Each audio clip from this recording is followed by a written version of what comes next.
Welcome to the Evidence-Based Marketer. I'm Andrea Loyne, Digital Marketing Specialist here at Symmetry Partners. William Chettle, Director of Experience and Engagement. And today we are working on pillar number 2 in our 3 Pillars of Digital Marketing series. And we're going to focus today on SEO.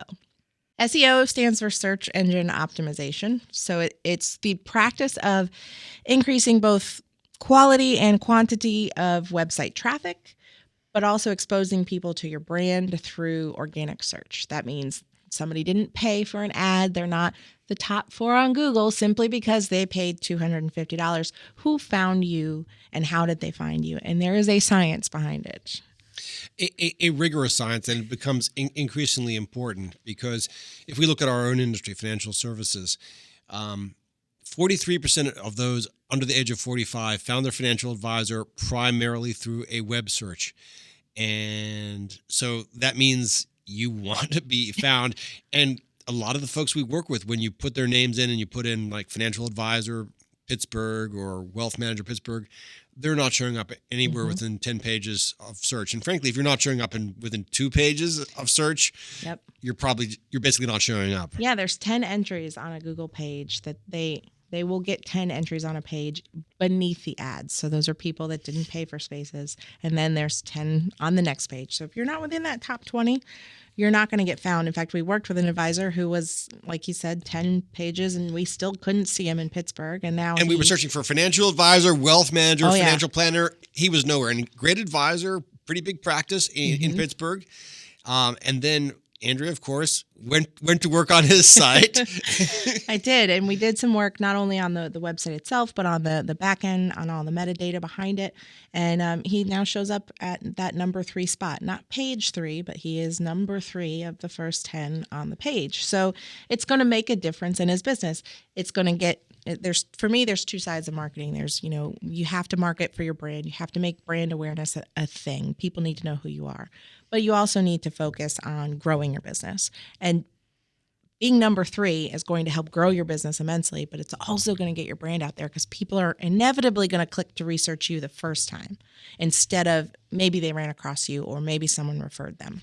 So SEO is really important to help you get visibility outside of, I know financial advisors do grow a lot through referrals, but like William said, people are getting online even when they're referred to try to find you. And if they can't find you or find the proper information about you, then you're not going to show up. And I would say most businesses, whether you're a service business, certainly a retail business, people are trying to find you or your industry or what you're providing through an online search. Yep. And the most important part of this is keywords, right? So you should, at the very least, annually be doing some keyword research. And what does that mean? Looking at what people are searching for. So if you're a financial advisor, what types of keywords or key phrases do people search for when they start that search on Google or any of the other search engines, Google which most people don't use. So, but when someone logs into Google to look for a financial advisor, what are they typing? Some of them are just typing financial advisors. Some of them are typing, wealth manager, financial planner. And you can actually look on Google, even on trends, like financial advisor is now the number 1 way people search for financial advisors, followed by wealth manager.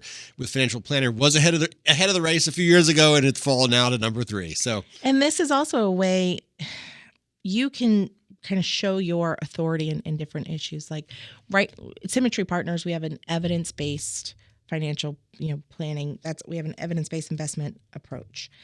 That should be one of our keywords or key phrases, because if it's not, or it doesn't show up anywhere in our pages, we don't show up when someone's looking for an evidence-based solution. It's really important because you want to be in front of the right people. You don't want to get in front of everybody. You want to get in front of everyone that is a fit for your business. And some of this is obvious that people forget this, that Google is kind of looking at what's actually on your page. And if you're a restaurant that has, hamburgers, hot dogs, and pizza, and you don't mention pizza on the homepage, there's a good chance when people search for pizza, you're not going to show up. And that's a silly example, but you find that a lot, particularly in service industries. I mean, I know people who are financial advisors who don't mention that they're financial advisors on their homepage. Right. They don't mention things like retirement on their homepage. And so are missing, because how is Google going to know that they're a financial advisor or that they can help with retirement if that keyword is not there? Yeah, and it's really important that they're strategically placed. So in building websites, there are things like H1 headers. Those are going to be your big guys. Those are the big hitters. You want to have your key phrases and topics having in that H1. That's going to be, you have one of those per page, but that's going to be what Google's looking at. There's two ways you can approach SEO. The right way and then the shady way. So there are people out there who will create websites with hidden content, right? So they just show up in certain Which used to work places. better many years ago than Google got wise, and now it's And Google changes all the time. every 6 months or so. So, but there are ways that you can try to fool the system. You're going to spend way more time trying to figure it out and not gain much out of it. But doing things like a Google My Business page, that's immensely important. And you need to review it over time. We had an advisor who is in a beautiful town of Essex, Connecticut, absolutely gorgeous office space. She didn't have a Google My Business set up. So when you Googled her business, what showed up on the right-hand side? An old blue shack, because that was where they thought the address was. She had to go in and claim it and then update the information. And then you can add your pictures and show, your building and where you are. And adding pictures, especially nice pictures, gets you 35% more hits? It does. And having more than just one or two pictures. And don't put up pictures. If you're in financial services, don't put up stock imagery. Put images of your team. The advisor in Pittsburgh, we realized that the image that Google had taken of his building was during a construction time. So there's, yellow tape everywhere. So he replaced it with an image of the office post-construction. And it makes a difference. People want to see where they're going. They're going to judge you. They're going to judge the space you're in, the neighborhood you're in, and you want to be the one that controls that narrative. SEO is all about your website, but it's also about people. You want to understand how people are thinking about you, how people are thinking about services that they need. What kind of questions are they going to need? What problems do you solve for them? Those are all things to think of when you're doing keyword research, because you're not just saying, I'm a financial advisor, but you could say, I help with college savings. So that may be a very important key phrase for you. Okay, make sure that's somewhere on your website. But you have to think about how people are going to be looking for you and what problems and questions you can help with. Yep. And doing some of that keyword research can help you actually understand how people are searching in whatever space you're in. Correct. Another thing that can help with your SEO is backlinks. So building up backlinks, and backlinks are links that they link back to other credible, high quality websites. Make sure you're not linking to, random stuff that changes constantly and you have no idea what you're putting out there. You want to link to things that not only are credible on their end, but make you look credible on your end. Because you're citing sources that are relevant to your area of expertise. Helps in Google, helps when people search for things in Google. It's showing you as an expert because you understand where to go for this information, but it also tells your clients and your prospects, hey, this person not only understands, but they do other research and they're citing these sources. And on links, you also want as many links as you can from credible sources to you. To you, correct. So, for example, if you have a local chamber of commerce, many of them feature local businesses and links to their company. Are there trade associations? Are there other organizations that you might be a member of that post links in the financial world? The CFP board, if you're a CFP, right, they will post your link there. If you are in any kind of strategic alliances with, again, financial services, could be with CPAs, state attorneys, could you trade links? Having links from LinkedIn, right? Right. LinkedIn, you can post links to your firm in your profile. You should always have your website on your LinkedIn profile. That's for sure. And Facebook, etc. And so the more that you have, a couple of years ago, I worked with a mobile lawnmower repairman named Kenny, and Kenny was an SEO. I was going to say idiot savant, but really savant. The man had it dialed in. Anytime you Google lawnmower repair, he showed up. And he just said, basically, if you want to catch a fish, you got to put a lot of lines in, and that's kind of the attitude. And there is a balancing act you have to do with that, right? Because you don't want your content to get lost in a sea of other people's content. So be very strategic about the links you're putting on your website and the websites that are linking back to you. Certainly on your website, you don't want your content to be overrun by other people's content. It is great to have the links, but make sure there's a balance. And the final part of SEO is that content creation, that stuff that is yours. Your content allows you to communicate directly with your audience, not just of your clients that you currently have, but your prospective customers. And that can help you build your authority, trust, consistency, and keep you engaged. Trust is a big one in the financial services industry. They trust their financial professionals above politicians and used car salesmen. Yeah. So you want to build your trust. High bar. But it helps to show not only Google and any of the bots that get out on your site to try to, get you further up in that Google search, but it shows you as an expert in your space. And you want fresh content. You want fresh content. Because Google also doesn't look very kindly upon content that hasn't been updated in a while. No, and that will lead into our next podcast is about, blogs and podcasts and the need for them. And that helps keep your content, timely, and it shows that you're on your site. You're not just putting up a site and leaving it as it is and nothing ever changes. But content can be anything that your audience views or hears. So it could be blogs, it could be web pages, landing pages, videos, social media posts. So having your social media connected to your website, always a plus. Newsletters, anything that you create, white papers, books, all of that is really important to highlight on your website because, again, it makes you the authority. Now, I mean, a lot of what you've talked about here, the average business owner, certainly the average marketer, could probably handle, keywords, making sure that you have fresh content, of course, and adding backlinks and getting linked up on other places. But what about people who either don't have the resources to do this or the time? What's your opinion on these firms out there that say, hey, we can help you with SEO, and a lot of them charge quite a hefty fee for this? They do. If you don't have the time, outsourcing is always the answer.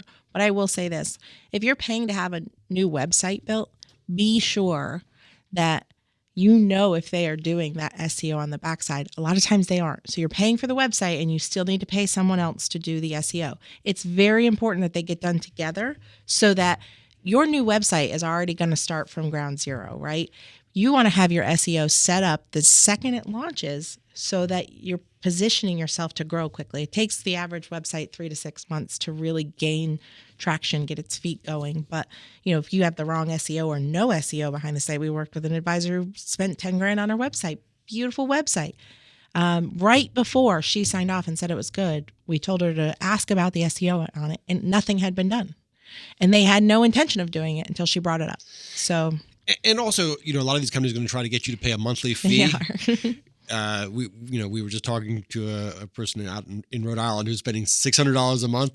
$1,500. $1,500. Pardon me, $1,500 a month on SEO, and for a small business, in our minds, it's a lot of money. Here's the benefit, right? So that same business, every time you Google something in the area, they show up. Can you take on that much business for the $1,500 that you're paying every month? Maybe not. And there's probably not enough changes happening in Google's algorithms to justify monthly. It would seem to me more this would be I'd quarterly. Pay for an annual and a quarterly or an annual. Hey, let's just see what we can do to refresh this. Yeah, and a lot of the firms do annually. There's ways to bundle things, right? So your website's going to need hosting and maintenance. You're going to want somebody that can help with that, unless you're doing that yourself too. But if you outsource it all, outsource to a company that can help not only just SEO, that can help to keep your website fresh, your content fresh. Look for a company that can do, more than one thing, because then they see the whole picture. They see all your content that's going. They see what you're talking to your clients about. They know what's out there in the world, and they can piece it all together rather than having 3 separate companies doing it all. Going back to our previous podcast on digital automation and marketing automation. So the more that you can have a holistic view, because in this space, especially when it comes to digital, there are so many providers in so many little niches. And look, some of them do a great job in a very narrow realm, but being able to have a more comprehensive view is going to make it more effective. That's very true. So basic principles of SEO, Make your pages primarily for your users. Know the keywords they're searching for, the key phrases they're searching for. Don't try to deceive your users. Keep your content fresh. Keep it up to date and make changes. And make sure that your website is unique, valuable, and engaging. And you're going to get there. It is tough not to think about Google while you're building a website. Put them on the back burner. Build the website for your clients and they will come. And have some links out there in the world. And try to have people link to friends. you. Make friends, yeah. Always good advice. So thank you for joining us for our second pillar of digital marketing, SEO. Next, we will be talking about multimedia, blogs, podcasts, and videos on our next episode. For this episode or any other episode, you can visit us at theevidencebasedmarketer.com. Thank you. Symmetry Partners LLC is an investment advisory firm registered with the Securities and Exchange Commission. The firm only transacts business in states where it is properly registered, excluded or exempted from registration requirements. Registration of an investment advisor does not imply any specific level of skill or training and does not constitute an endorsement of the firm by the Commission. No one should assume that future performance of any specific investment strategy, product, or non-investment related content made reference to directly or indirectly in this material will be profitable. As with any investment strategy, there is the possibility of profitability as well as loss. Due to various factors, including changing market conditions and/or applicable law, the content may not be reflective of current opinions or positions. Please note the material is provided for educational and background use only. Moreover, you should not assume that any discussion or information contained in this material serves as the receipt of or as a substitute for personalized investment advice. Please note that nothing either stated or implied on this podcast is intended to be compliance or legal advice regarding your marketing program.